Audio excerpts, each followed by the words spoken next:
world by a monolithic and ruthless conspiracy.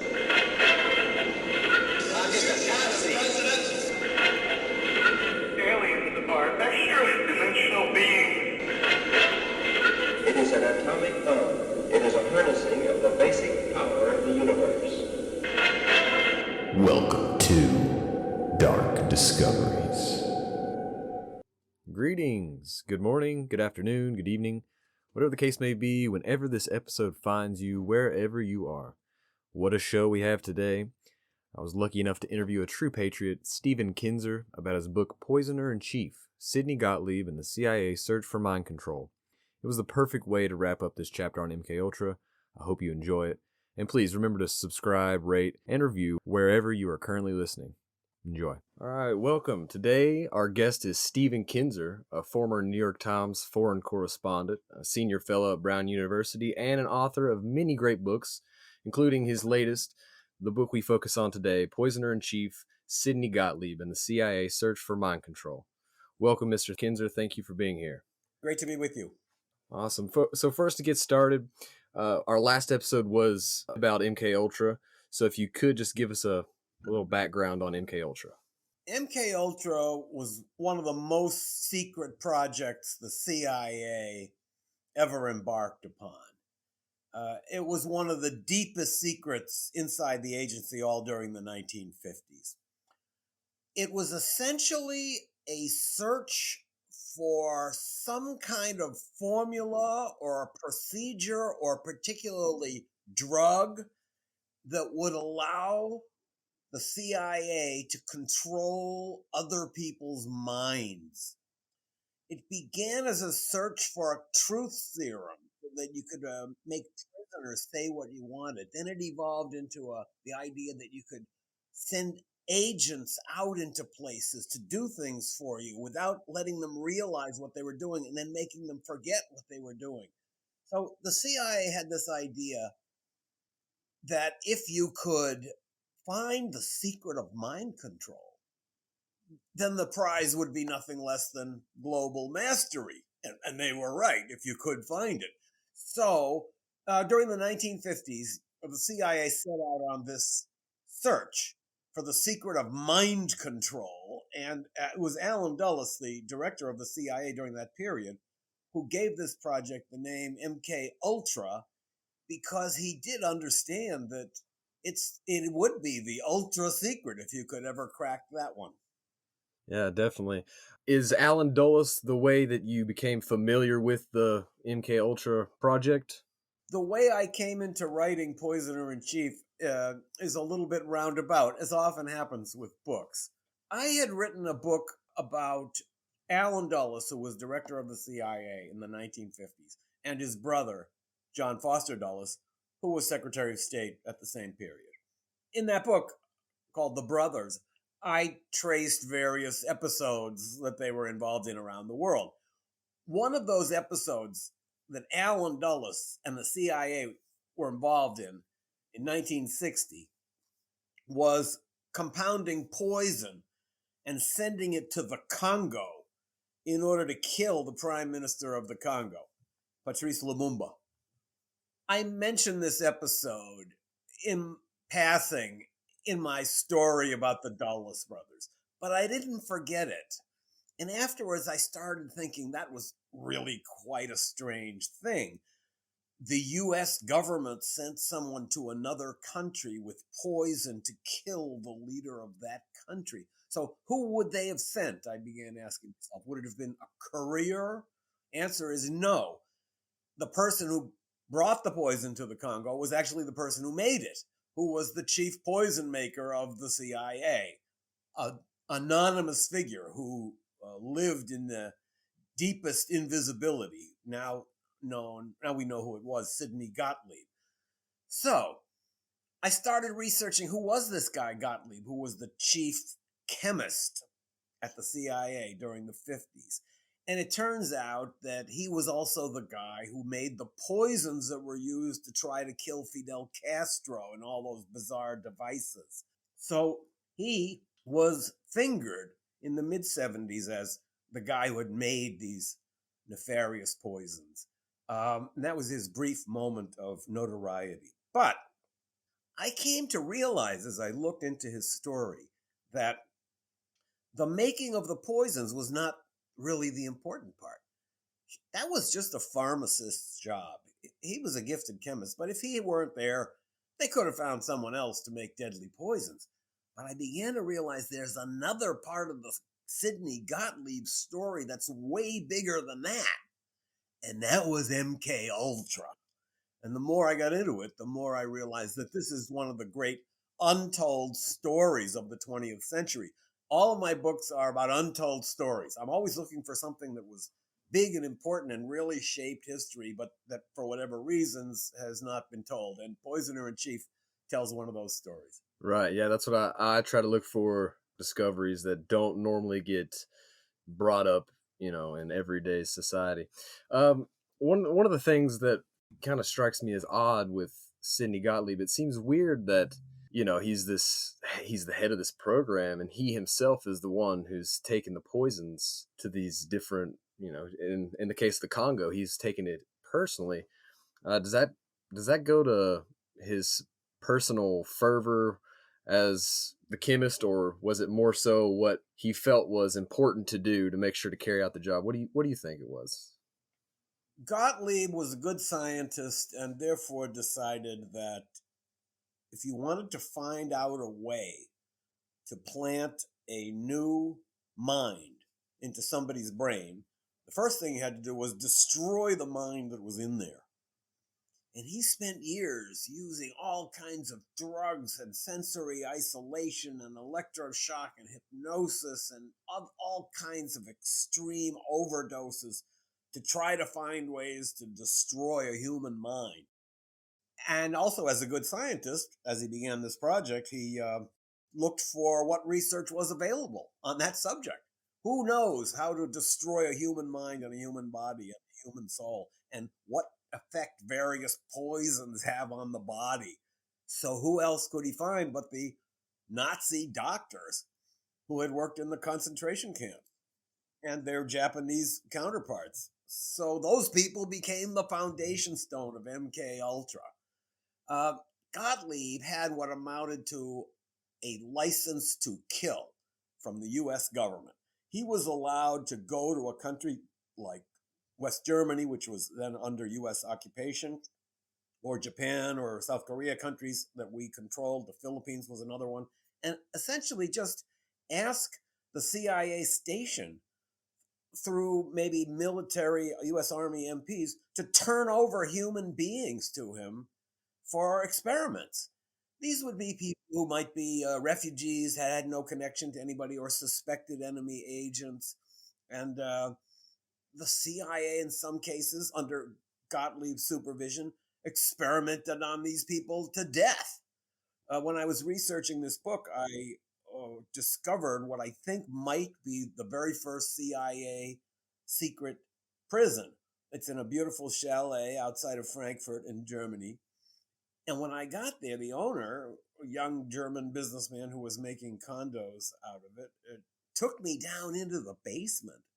And he said, these storage rooms are the cells where the CIA doctors and their Nazi counterparts carried out those experiments, which were really just continuations of what those Nazi doctors had been doing just down the road, only a few years before. So Gottlieb was involved in what must have been the most involved torture program the United States had ever been involved in up until that time. We hope, yeah. Why did he do it? He was caught up in the CIA ethos of the era, which was that there was a huge threat out there from the Soviet Union, and we could be annihilated at any day. Therefore, any extremes are justified, and the loss of a few lives or even a few hundred lives would be a small price to pay. Now, the strange thing about Gottlieb that made him such a fascinating person to write a biography about is that on the one hand, you have this diabolical mad scientist who is really the most accomplished American torturer of his generation. But at the same time, He's a sweet, gentle-hearted, compassionate soul. This guy practices Zen Buddhism. He writes poetry. He gets up before dawn to milk his goats. He lives in a cabin in the woods, and he doesn't have running water because that's not ecologically sound. He was a community activist. He spent his retirement years going to India and trying to serve people who had leprosy. So I really had to try to struggle to put these pieces of Gottlieb's personality together. And that's what made him such an interesting subject for a book. That is a major dichotomy for sure. Do you think that he was that way because of what he was doing at his day job? Was he kind of trying to do good on one end to make up for the evil on the other? You're asking a question that I asked myself when I was writing this book. Why? How did he balance those two, which seemed very difficult to balance? It's as if when he left work in Washington and crossed the bridge over the Potomac, he would leave a piece of himself on one side of the bridge and then, like a snake, leaving a skin behind, and then become this other person and then pick it up again when he came back. So how did he justify this to himself? We don't know. One thing that I did while I was writing this book was try to locate people who might know the answer to those questions. Now, Gottlieb lived in the deepest secrecy. Most people didn't even know he existed, much less what his name was. So you couldn't go out and find friends or diaries or newspaper articles or anything like that. However, he did have 3 surviving children that are now adults, and I thought maybe I could locate them and see what they could tell me about their dad. Right. So I picked on one of them who's pretty accomplished, and I was able to find him pretty easily. And I sent him a letter, no reply, email, registered mail, FedEx, Twitter, everything, work, home. Right. And I never got any answers. And I was really about to do something that as journalists you sometimes have to do, which is just go out and what we call doorstep the guy. Just go out there, just wait till he comes out of a house. But before I got on a plane to do that, I found somebody who's not part of the family, but close to the family. And this person said to me, don't bother to go out there. And I'm going to tell you the reason why you never heard from him. It's that after he died, his widow, their mom, brought the kids together, then like maybe in college age or a little beyond, and made them promise that they would never, ever speak about their father.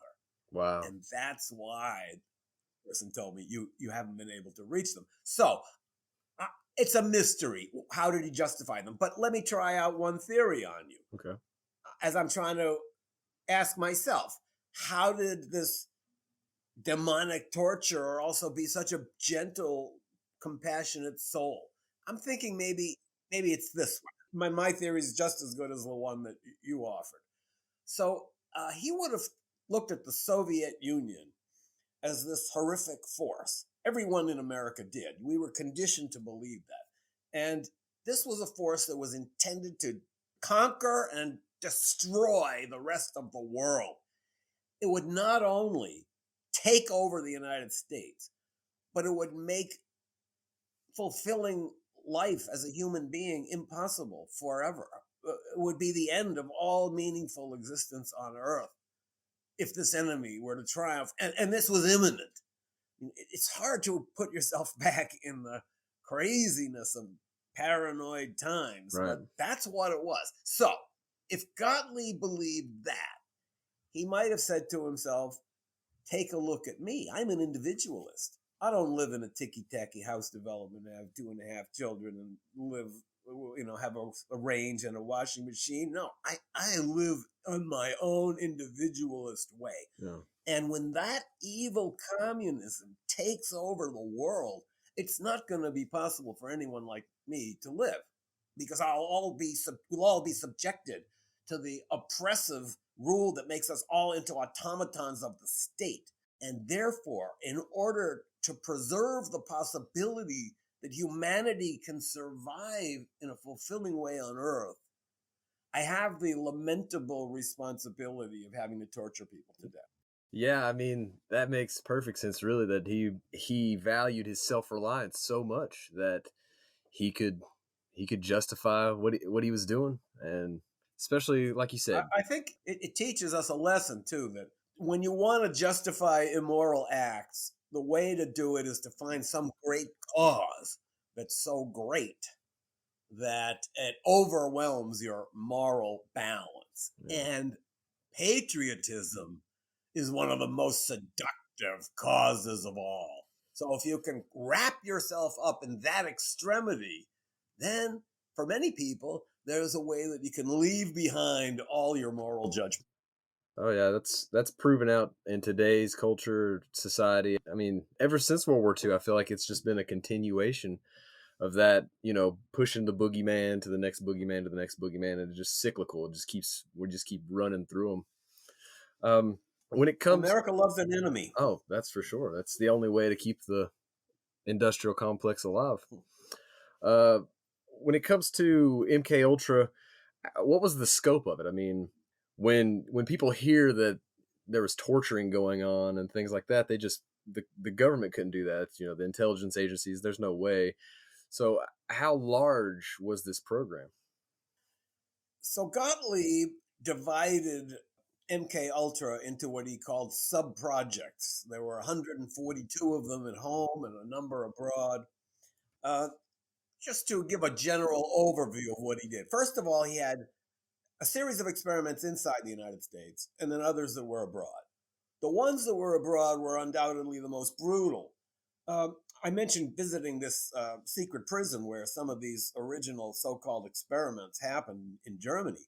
And the guy who owned it did tell me the older people who have lived around here for a long time all know what happened here. And they have told me that the bodies of people who were experimented to death are buried around here in what used to be forests in places now covered over by shopping malls and apartment complexes. So that was the most extreme aspect of MK Ultra, where Gottlieb could actually experiment on people until they died. But he could, but he also had a series of experiments inside the United States. Um, we don't have evidence of people dying, but we have many indications of people whose minds were completely destroyed by being caught unwitting in one of his sub projects. You might go into the hospital for some minor problem like a postpartum depression and suddenly be seized upon as a person to be injected with all kinds of drugs, being told that this is necessary. Meanwhile, this is part of a CIA project that you know nothing about. So, inside the United States, there were two different kinds of projects. Some were extreme and used people who were unwitting. There was an amazing project in San Francisco called Operation Midnight Climax, in which Gottlieb actually opened up a bordello and he had women bringing men back in to this apartment and then giving them a drink in which there was mixed whatever poison Gottlieb wanted to try that week. And some fat drug agent will be watching through a one-way mirror sitting on a portable toilet drinking cocktails out of a pitcher, and this constituted scientific research. um, Another even more, and the poor guys that were in there of course often had no idea what had happened to them, and they were specifically chosen because being patrons of prostitutes they couldn't go out and complain. Now even more brutal were some of the experiments that Gottlieb carried out in U.S. prisons as part of MK Ultra. Of course, he loved prison doctors and prison wardens because they have a whole access to people who have no free will. And for example, I found evidence of one MK Ultra experiment that was carried out in the U.S. prison in Lexington, Kentucky. In this experiment, 7 African American inmates were isolated and given what's described in the protocol as triple and quadruple doses of LSD every day for 77 days without having any idea of what's being given to them or what's happening to them. It made me wonder later what could possibly have happened to those poor guys. We have no idea because all these records were later destroyed. So these were the kind of coercive experiments that were part of MK Ultra in the United States. But within the US, there was also yet another piece of it, which was the non-coercive experiments. And those were particularly with LSD. Gottlieb was fascinated with LSD. He is the first LSD maven. He really thought this could be the key that would unlock the secret of mind control. And in 1953, Sidney Gottlieb persuaded the CIA to buy the entire world supply of LSD, which it did.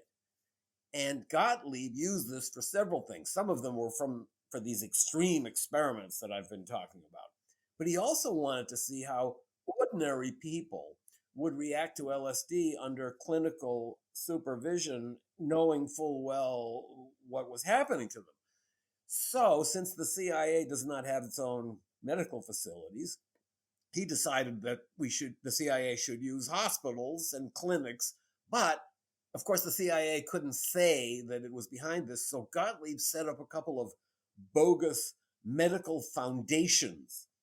These foundations then contacted hospitals and clinics and said, effectively, we have this new psychoactive drug, LSD. We want to test it. We're going to send you the drug. You're going to advertise for volunteers, tell them exactly what it is. You can pay them with money we will give you. And we pay you for this. And all you have to do is write up the reports and send them back to us.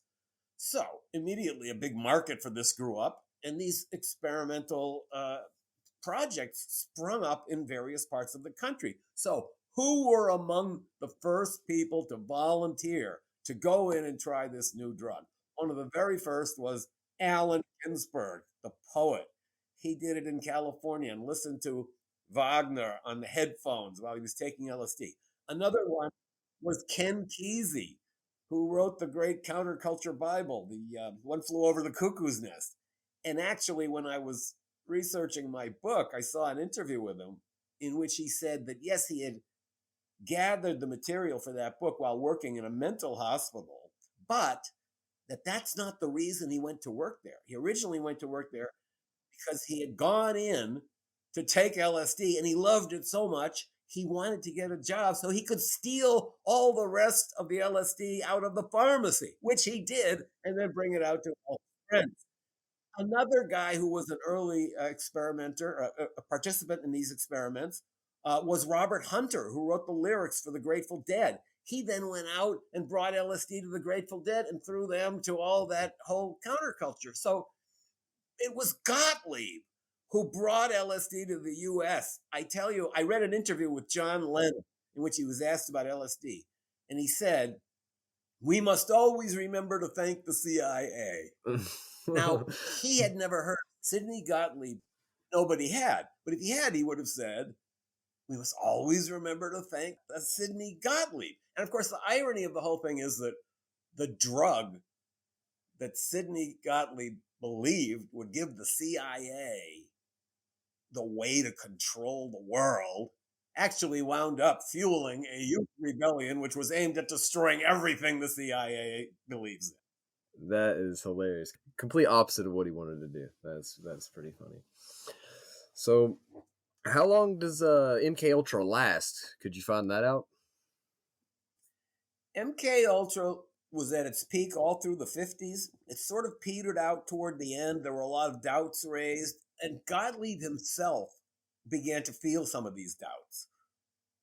In his typical Zen way, when he was finally being pressured in the late 50s to tone the program down, he went even further. And he said, you're right. Instead of toning it down, why don't we just end the whole thing? And he wrote a memo in which he effectively said, I paraphrase now, that there is no such thing as mind control. These drugs like LSD are too unpredictable. You can't tell what a drug is going to do. So he finally came to the conclusion that the whole search had been in vain. So I think part of the reason they set out on this crazy search had to do with their cultural conditioning. Think of how many stories and movies, books there are about people's taking control of other people's minds. You hypnotize somebody with a swinging watch, then they will go out and rob something out of the safe. I think a lot of this infected the minds of the CIA officers of that era, and they thought that whatever fiction writers and cinematographers could invent must also be real. But Gottlieb at the end finally conceded there's no such thing as mind control. Now, that's a very interesting conclusion, and I don't think anybody in the world is more qualified than him because he was allowed to experiment way beyond the limits that anybody else could even imagine. Right. So, I definitely believe him, and all of his experiments lead to that conclusion that mind control is a myth. You cannot make someone do something that they're deeply opposed to doing. That's only fiction. Okay, now I'm buying all that. Gottlieb based it on, as I said, the deepest research possible. But that was 70 years ago. Right. It was true then. But think of all the advances in computer technology and artificial intelligence and cyber capacity. We're just at the brink of a new age. Maybe Gottlieb was right based on everything that was possible or even imaginable when he was alive. But just because he was right when he said around 1960 there's no such thing as mind control, it doesn't mean that that's going to be permanently true. And that's something that is very disconcerting when you think about it. All right, so what do you think the likelihood of the government not continuing to do the same kind of research into the future? All of my books are strictly factual. I don't speculate, and I don't write historical fiction. The chapters of my books I'm the most proud of is the footnotes. Everything in there comes from somewhere. It's all factual. Now, you're asking me to speculate. Now I'm not writing my book, so maybe I would venture outside my comfort zone. I would only say that based on my long research into MK Ultra, I would really be surprised if more than one secret service in the world were not experimenting right now with how to use research into neuroscience and artificial intelligence on the battlefield. Could you find a way to disable soldiers?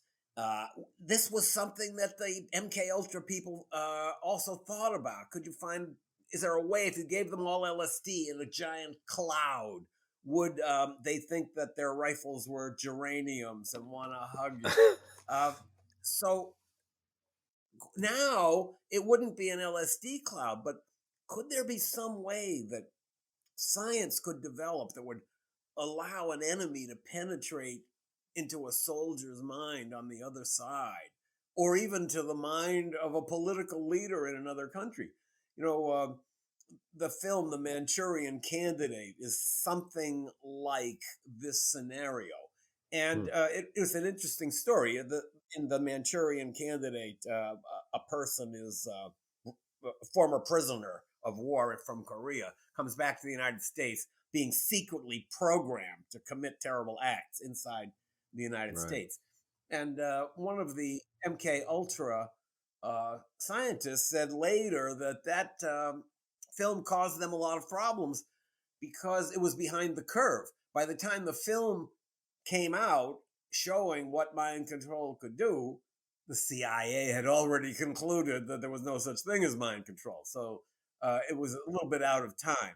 But nowadays, I think, and maybe well into the future, scenarios that were impossible and even unimaginable at the time that Gottlieb was running MK Ultra might become realistic. We can only hope that whoever is running those programs of research inside our secret services in various countries is not given the license to kill subjects the way Sidney Gottlieb was during MK Ultra. Yeah, we can definitely hope. Well, I want to thank you so much for being here, Mr. Kinzer. It's been a fun time talking with you. I hope we can do it again soon. And for anybody who wants to find your work, where can they go? My book, Poisoner in Chief, should be available through your local independent bookstore. And I also have a website. It's stephenkinzer.com. And my columns and all my other rants are there. And I suspect this very interview that I'm now conducting will show up there very shortly. So it was good to be with you. Thank you, sir. Thank you for coming along for the ride. If you want to find any of the links to Stephen Kinzer's work, I'll have a link in the show notes. Also, remember the next episode should be out next Wednesday, so be on the lookout for that. If you want to be automatically notified, just subscribe to the podcast wherever you are listening. You can find us on any social media outlet or anywhere podcasts are curated, as well as on YouTube at Dark Discoveries Pod. So thank you for listening, and I hope you have a great day.